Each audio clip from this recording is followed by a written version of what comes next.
Hello there, very good evening. This is the weekend edition of Primetime News. I'm Joel Outskoon. We are coming to you live and direct from our Newsfirst studios in Colombo. Let's start off with a look at the headlines. 5 army personnel who assaulted a policeman in Isabella released on bail. Vijay Dasa's history of crossovers and his future. SLFP stands on no confidence motion against Minister Rajitha. Deputy Minister Harsha De Silva says that he will not act on behalf of thieves. Group Director of the Capital Maharaj Organization Limited, Shevan Daniel, addresses the Bali Process Summit representing Sri Lanka. A father and son murdered in Minuangoda. Now for those stories in detail. What actually happened to the money that was stolen through the bond scam? During a public seminar held in Colombo last evening, former State Minister of Good Governance Government Rajiv Vijay Singha made some startling revelations. You also know the story of the Bank of Ceylon, which gave the money to Arjuna Aloysius to buy the bonds. That also needs to be investigated a bit further. So here is the government giving Arjuna Aloysius billions to buy bonds, which Arjuna Aloysius then sells and makes money. Now what happens to that money? We know what happened to some of it because of the penthouse. But do you really think that Arjuna Aloysius gave all the money he made to Ravi Karunanayaka? Tip of the iceberg, no? But who got most of the money? We all know that the UNP had very little money in 2015. Tie these things together. The chairman and the secretary of the UNP go to the central bank the day of or the week of the bond auction and say, no, you must take all this. Arjuna Aloysius goes to the Bank of Ceylon and gets a loan at the drop of a hat and gets the money to buy. Arjuna Mahendran goes and he goes twice to the floor. No, I didn't go into the dealer's room. I stood in the corridor and they came out and talked to me and bullied them and insisted they take these. One late bid was also taken at their insistence. And what is the result? Arjuna Aloysius makes billions and has billions of which he can distribute with tremendous generosity so that the Karunayaka can live in the style to which they are accustomed. But I don't think Ravi Karunayaka was the sole beneficiary of Arjuna Aloysius' largesse. I think 104 people now sitting in Parliament were financed in their election campaigns by the money that has been stolen from the Sri Lankan people. And the bullying that is now going on with the Attorney General's Department is an attempt to silence this. The former State Minister also commented on former Central Bank Governor Arjuna Mahendran and the mastermind behind the bond scam. What happened in February 2015 is the Central Bank Governor twice went down to the floor and insisted that they take more than 1 billion. He insisted. Very clear. What I call the UNP groupies said, no, he only said, if I were you, I would take 1 billion. We know from all the evidence that's emerging that he bullied them. And he is a bully. That has also become clear about the way he did the transfers, which is now emerging. And who bid? His son-in-law's company.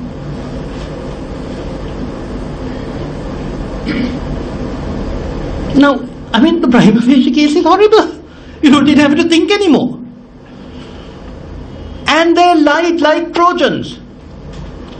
And who was the biggest liar of all? The Prime Minister.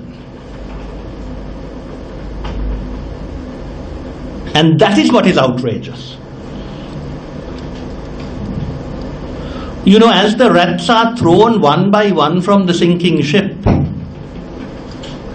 the chief rat continues as captain. Cope investigated. Cope did a thorough investigation. When we were trying to prepare the report, some of Rani's groupies, as you know, I always name names, Sujiva Sennaika and Rosie Sennaika, tried to delay proceedings. Iran, who was an honorable man, actually was supportive, and then he stopped coming when he realized what the comments that were coming out. But Sujiva himself told me, he said, you know, I don't think Ravi Karan Nayaka was behind this, it came from higher up. And of course it came from higher up. Who appointed Mahendran? Who defended Mahendran? But when we were trying to publish our report, the president was bullied into dissolving parliament. And his staff told me some foreigners actually put pressure on him. And Ranil thought, if we don't have the co-op report, I can dodge this. The people who have evidence against will just be, for now. The people who are connected will be looked into, they will be entangled. This commission does not have the ability to impose punishments, they can only provide recommendations. But the evidence can be used as a basis to impose punishments. The evidence can be accepted at a court. This will be beneficial because it will provide the investigation with strong evidence. On to a story that made it to the headlines this evening. 4 army personnel and an army captain who were arrested yesterday after a brawl with the police sergeant in the Gatahat area in Avisabella have been released on bail today. The incident took place opposite a shop in the Gatahat area around 5 last evening.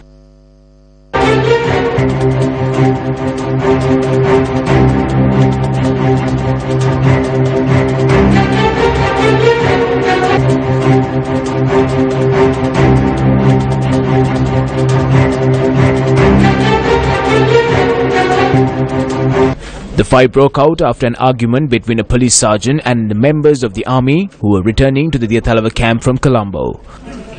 The police sergeant was attached to the Mulleriava police station and is 36 years old. He had been admitted to the Avisavilla base hospital following the incident.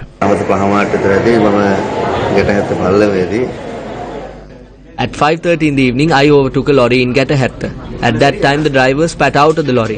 It fell on me. I asked him, didn't he look to the side before spitting out? Then I proceeded to the Gatahatta town and entered a shop. They approached me, removed the helmet I was wearing and assaulted me with the helmet. My neck and face suffered injuries and there are bruises as well.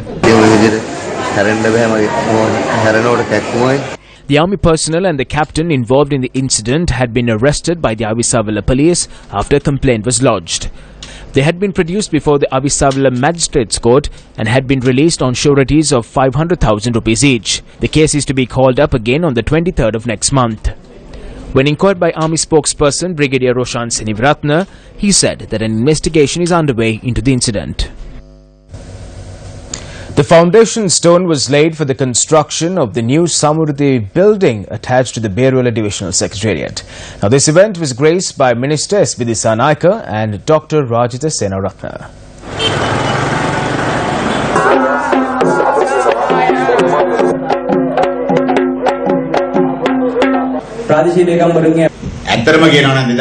A big call for parliamentary elections on the 9th of January 2015, the United National Party would have secured a 2/3 majority win.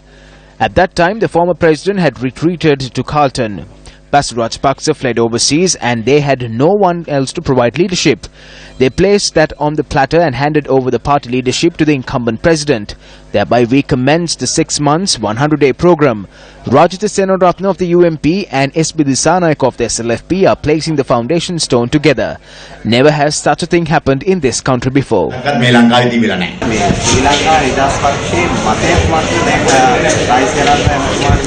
Sri Lanka Nidas Pakshaya The Sri Lanka Freedom Party has not discussed the matter. However, we are aware this is being done to disrepute him because he speaks against corruption and because they have some personal issue against him. Therefore, we will appear for Minister Rajitha to defeat the no confidence motion unconditionally. Former President Mahinda Rajapaksa made the following statement on the motion of no confidence. This has become a paramount situation. The joint opposition MPs have stated they have no confidence in him. Winning or losing is not the matter. A no confidence motion has been presented against the government.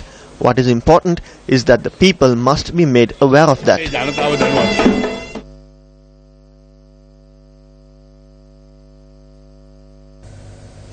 Vijayadasa Rajapaksa, who was stripped of his ministerial portfolios, was seen engaged in a religious event at the Belangwila Rajamahavihara yesterday.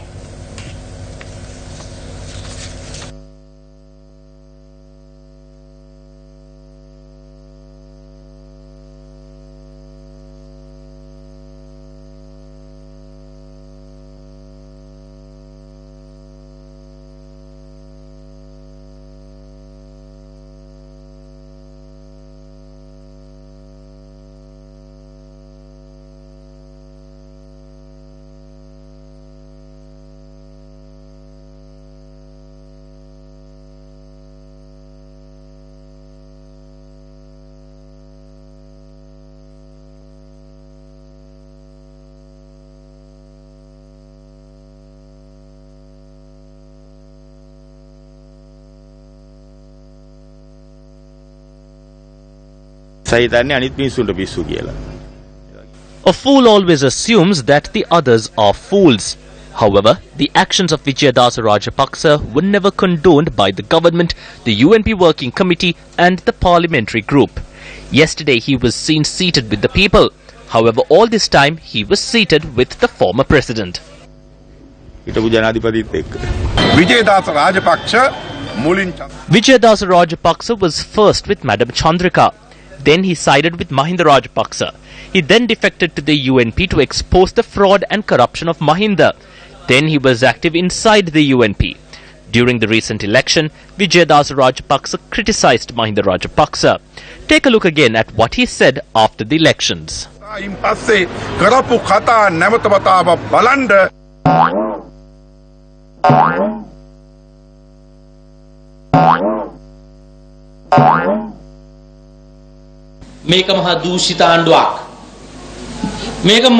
This is a corrupt government.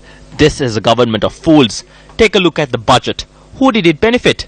It only benefited nepotism and those who race cars. When the law is violated by higher officials, people below them will not respect the law. We are trying to remove this corruption which comes combined with politics.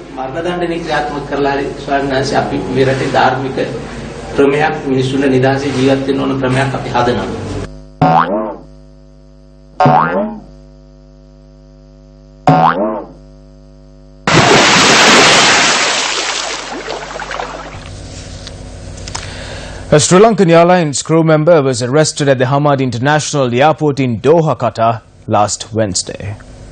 When inquired from Sri Lankan Airlines, a spokesperson confirmed that the arrest had been made by Qatari officials on the 24th of this month. The crew member had been operating on the UL 217 flight that flew from BIA to Doha in Qatar on the morning of the same day.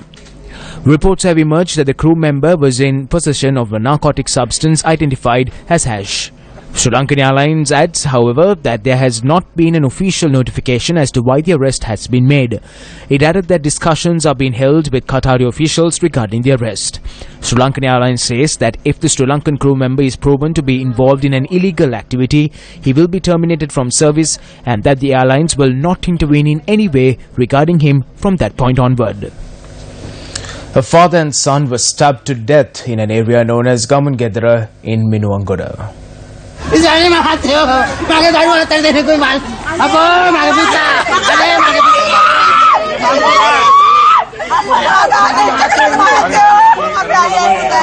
A group that had been waiting on the road next to the victim's house has stabbed the duo with sharp weapons at around 8 this morning.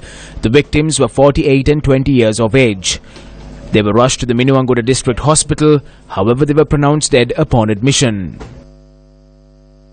A group was waiting for them. He is a dry fish trader. The son had come because of the screams of the father. They attacked the son as well. Locals say the murders could have been a result of a joke played on a young girl going too far, leading on an altercation. A neighbouring father and son have been arrested over the double murder. The body of a youth who had died under suspicious circumstances was recovered from a causeway in Madampe, Kahavatta. The deceased was identified as a 29-year-old from Warayaya, Kodakavela. The magistrate inquiry took place on the discovery and the autopsy is to be performed. More news follows after this short commercial break. As mentioned on our headlines this evening, the Bali Process Government and Business Leaders Summit ended successfully in Perth, Australia last evening.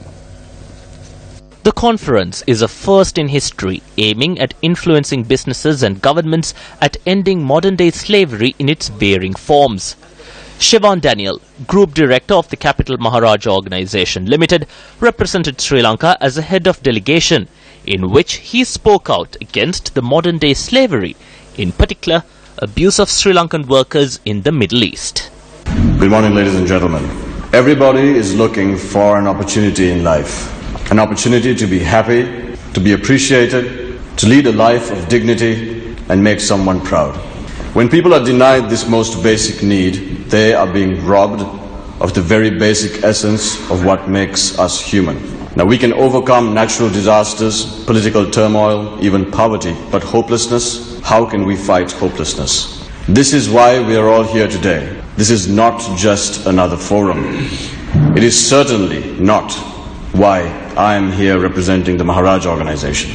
This is a battle cry. Today we step forward and there's no turning back. The work we have all put in is important and meaningful and absolutely must go on. When a Sri Lankan woman is forced to find work under deplorable conditions in the Gulf, she is my mother, she is my sister. When a Sri Lankan man is treated worse than an animal at a construction site in the Middle East, he is my father, he is my brother. To be quite honest, I'm not here for the 45 million modern-day slaves. That's just a number. I'm here to fight for one Sri Lankan. And if we can free that one Sri Lankan, then the rest will be free as well. They must know that they are not alone. And just for this possibility, we must fight to be heard, we must fight for legislation, we must fight for policy, and we must fight for action. And then, ladies and gentlemen, we will win. Others who spoke included co-chair Julie Bishop, who is the Foreign Minister of Australia, and the Foreign Ministers of Indonesia, Turkey and Thailand. The Bali Process Government and Business Leaders Summit is driven by entrepreneur and philanthropist Andrew Forrest alongside the Australian Foreign Minister. Deputy Minister Dr. Harsha De Silva expressed his thought on penalising the corrupt. It was reported that you are not satisfied with the present situation. It was also reported that you will withdraw yourself from penalising the wrongdoers. What's going on? Politics from local government to the top is a very disgraceful place marred with theft. People ask me, there is corruption here and there. Did you nab the thief? Or why can't you nab the thief? I've been put to the position of a policeman. I am now not an MP. This is the truth. When I devote myself to this, I cannot do anything else.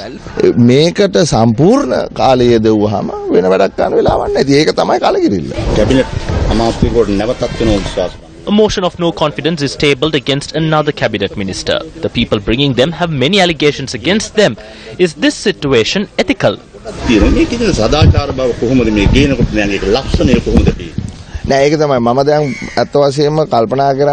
am thinking of allowing the others to speak about corruption and focus on development and the people of this country. Several politicians spoke on the Local Elections Amendment Act that was passed in Parliament with majority votes yesterday.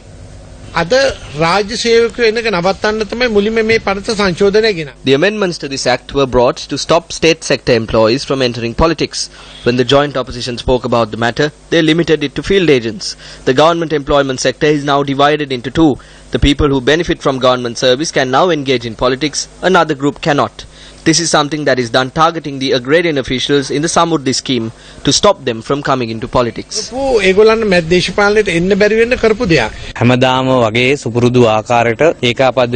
As anticipated, the joint opposition completely opposed this. We would have been surprised if they didn't do such a thing. The government servants have no hindrance to contest elections.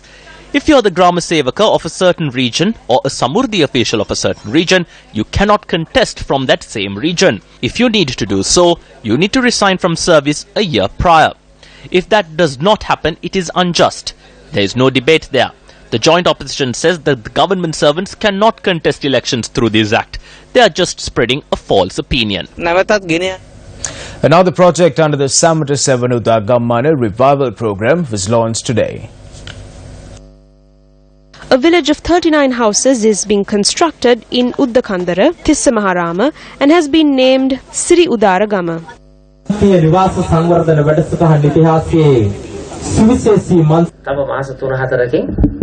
The local government elections will take place in a few months. Basil Rajapaksa was the mastermind in changing the electoral system. They decided that Pradesh Sabhas should have jurisdiction over the Grama Seva divisions. If they found a disadvantage anywhere, it must be made a multi-electoral area. They did so to make provisions for their members to be elected in the event they suffer defeat. We have removed all those multi-electoral divisions and created a just system. Basil Rajapaksa created that system to favour the former president and the former government.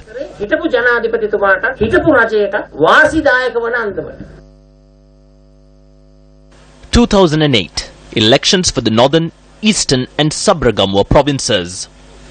2009 elections for the southern, Uva, western, central and northern provinces. 2012 elections for the eastern, north central and Sabragamwa provinces. 2013 elections for the northern and northwestern provinces. 2014 elections for the Uva and southern provinces. Local government elections also took place several times from between 2006 to 2009 and in 2011. 2009 local government elections for the Jaffna and Vaunia districts. 2011 local government elections held on 3 separate occasions. The Newsfirst national campaign titled Sri Lanka Against Corruption got underway in several areas today.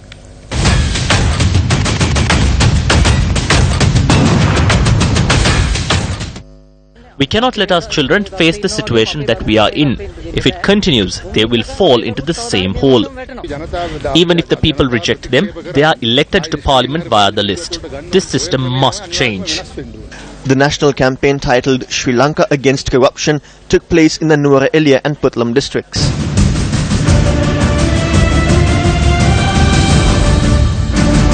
One team commenced the campaign from the Nuwara Eliya town and proceeded to the surrounding areas.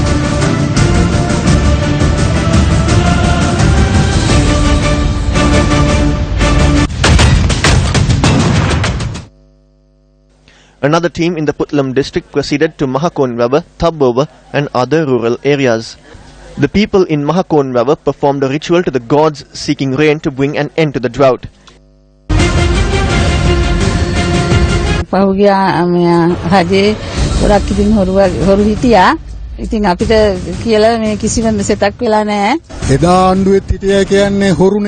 There were rogues in the former regime. There are rogues in the present government as well. It is evident in television that they are in trouble for protecting the former ministers and MPs who committed theft. There is no one to send these rogues to jail. We know of the rogues in the former government.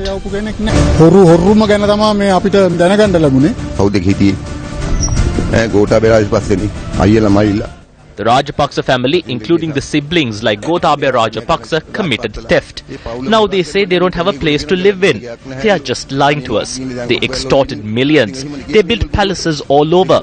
If a poor man is accused, he will languish in jail for a minimum of 1 year.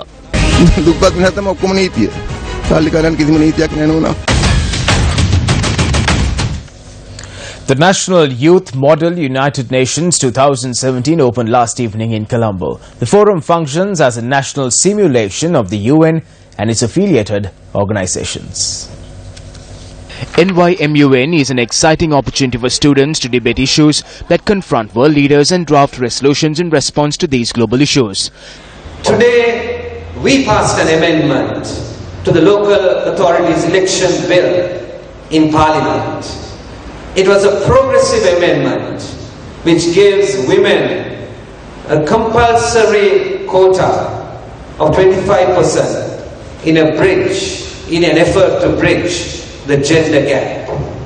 Women currently, they are 12% in the Sri Lankan Parliament, 6% in the provincial councils, and less than 2% in local government. A dismal number in comparison to even our neighboring countries, India, Bangladesh, which shows a representation of about 30%. Bills like this local authorities election bill gives an opportunity for young people to come to the forefront. Our government is certainly working on the pillar of reconciliation. Development fundamentally stands on our ability to build a strong democracy and to have a reconciled people. In Sri Lanka per se, over 20,000 people have died last 20 years or so. That is 1,000 cases annually because of chronic kidney disease. Because we don't have good water to drink. And talking of so highly green cities and the environment, each second over 100 trees being cut. So my dear friends, if you are the future of my country, if you are the future of this nation and the world, it's time for us to act right now. So let us stop talking. We have talked enough. Let's get to the actions. Let's work, because you are going to be the leaders of tomorrow. Reports have surfaced that an individual is attempting to claim ownership to a land said to be owned by Trinity College, Kandy. This afternoon, the person claiming to be the owner of the land had deployed workers to clear the land. Our correspondent said several private security personnel were also deployed at the premises. There is a case that went for 20 years, but now some are using the name of Trinity College to forcibly claim this land. I have the sole right to this land. If they say they own this land, let them go to courts. Head of Administration at Trinity College, Kandy, Ravi Amarasekara, expressed the following. There is a land owned by Trinity College, Kandy, which has been used as a paddy field for many years. But now a certain person has entered this land and has claimed ownership. Around 15 to 20 years ago, the school made a complaint to the police and a case took place. According to the court order, Trinity College, Kandy has the ownership and the benefit of this land. We leave you tonight with an excerpt of the views expressed by Siobhan Daniel, Group Director of the Capital Maharaja Organisation Limited at the Bali Process Government and Business Leaders Summit. I'm Joel Outskun. Take care. Good night. I'm here to fight for one Sri Lankan. And if we can free that one Sri Lankan, then the rest will be free as well. They must know that they are not alone. And just for this possibility, we must fight to be heard. We must fight for legislation, we must fight for policy, and we must fight for action. And then, ladies and gentlemen, we will win.